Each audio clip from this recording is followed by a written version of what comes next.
যোৱা 8 আগষ্ট তাৰিখে DFO eastern Assam wild life division অফিচত কেম্পাছত এগৰাকী কৰ্মচাৰী, তেওঁৰ নাম আছিলে দশমী দুৱৰা। তেওঁক চিপজৰি লৈ থকা অৱস্থাত তেওঁ যিটো বাসগৃহ তাৰে পিছফালৰ বাৰাণ্ডাত পোৱা গৈছিলে বাৰাণ্ডাত। আৰু তেতিয়াই OC বোকাখাট পুলিচ ষ্টেচন, আমাৰ ইনভেষ্টিগেটিং অফিচাৰ আৰু এক্সিকিউটিভ মেজিষ্ট্ৰেট তাতে ইমিডিয়েটলি ভিজিট কৰি পেলাই এইটো এটা তদন্ত আৰম্ভ কৰিছিলে। আৰু তেতিয়া প্ৰায় দিনৰ 12-12:30মান বজাত মৃতকৰ খুৰাক শ্ৰী ছবিন দুৱৰা ডাঙৰীয়াই এখন এজাহাৰ দাখিল কৰে।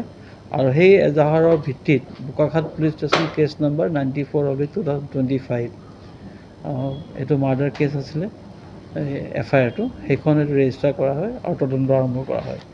তদন্ত কালত যিবিলাক ষ্টেপ লোৱা হৈছে, এই আমি চাইণ্টিফিক যিবিলাক ৱে অফ ইনভেষ্টিগেশ্যন সেইবিলাক আমি লৈছোঁ।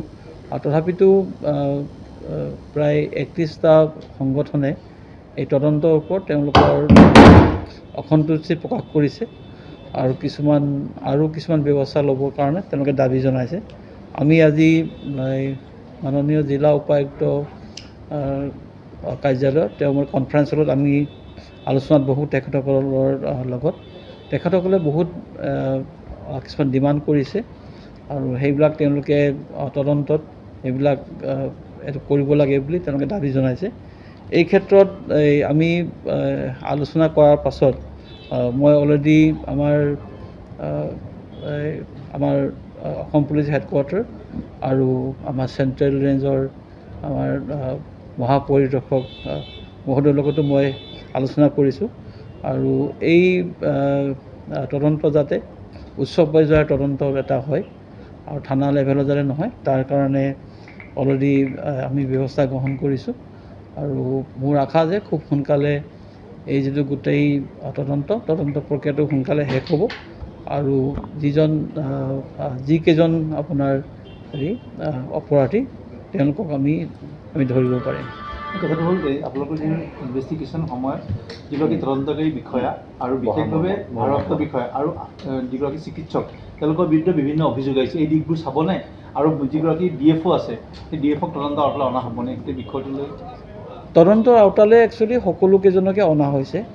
আৰু যিসকল বিষয়া বা কৰ্মচাৰীৰ এগেইনষ্টে অভিযোগ আছে আৰু যেতিয়া ফাৰ্ডাৰ ইনভেষ্টিগেশ্যন যেতিয়া হ'ব, তেখেতসকলৰ বিৰুদ্ধে যদি সকলো সাক্ষী প্ৰমাণ পোৱা যায় তেনে ডেফিনেটলি তেখেতসকলৰ এগেইনষ্টে একশ্যন লোৱা হ'ব। ছাৰ, যিগৰাকী আয়ো আছে তেখেতে ডেষ্ট্ৰয়িং অফ এভিডেন্স এনেকুৱা ধৰণৰ কিছুমান প্ৰেৰণ কৰাৰ কথা অভিযোগ আছে। এই অনুসৰি এতিয়ালৈকে আপোনালোকে কিবা বিবেচনা কৰিছে নেকি ডিপাৰ্টমেণ্টে? উচ্চ পৰ্যায়ৰ তদন্ত যেতিয়া হ'ব তেতিয়া সকলো ধৰণৰ এই যিমানবিলাক পইণ্ট আপোনালোকে আজি কৈছে, আজি দাবী কৰিছে, সেই সকলোবিলাক পইণ্ট সামৰি লোৱা হ'ব। যিহেতু এই বিষয়টোলৈ প্ৰতিবাদ কৰি আছে তেওঁলোকে আমাক কালি জনোৱা মতে 27 তাৰিখে কিবা বন্ধ ঘোষণাও কৰিছে গোলাঘাট বা এনেকুৱা ধৰণৰ। এই বিষয়টোলৈকে আলোচনা হৈছে নাই? যদি তেওঁলোকে ডেম'ক্ৰেটিকভাৱে গণতান্ত্ৰিকভাৱে কিবা আন্দোলন কৰে তাততো আমাৰ ক'বলগীয়া একো নাই। এতিয়ালৈকে তেওঁলোকে সকলো গণতান্ত্ৰিকভাৱে আন্দোলন কৰি আছে। গণতান্ত্ৰিক আন্দোলনত আমাৰ ক'বলগীয়া একো নাই। তেওঁলোকে সকলোৰে অধিকাৰ আছে as per constitution of India. তেওঁলোকৰ সকলোৰে ৰাইট আছে, ফাণ্ডামেণ্টেল ৰাইট আছে। তেওঁলোকে গণতান্ত্ৰিকভাৱে সকলো প্ৰতিবাদ কৰিব পাৰে। উচ্চ পৰ্যায়ৰ তদন্ত কেতিয়া হ'ব, কাৰ হ'ব, এনেধৰণৰ কিবা তথ্য দিব পাৰোঁ? চাওক, প্ৰচেছটো মই আৰম্ভহে কৰিব পাৰোঁ, কিন্তু মই ডিচিশ্যন ল'ব নোৱাৰোঁ। ডিচিশ্যনটো আমাৰ মুখ্য কাৰ্যালয়ৰ পৰা যেতিয়া ল'ব তেতিয়া আপোনালোকে গম পাব। এটা কথা আপোনাক যিহেতু পাইছোঁৱেই আজি, অসম নাগালেণ্ডৰ ওপৰত এটা সমস্যা। যিকোনো খবৰৰ বাবে যোগাযোগ কৰক 7099017330 লগতে 7099017110 নম্বৰত।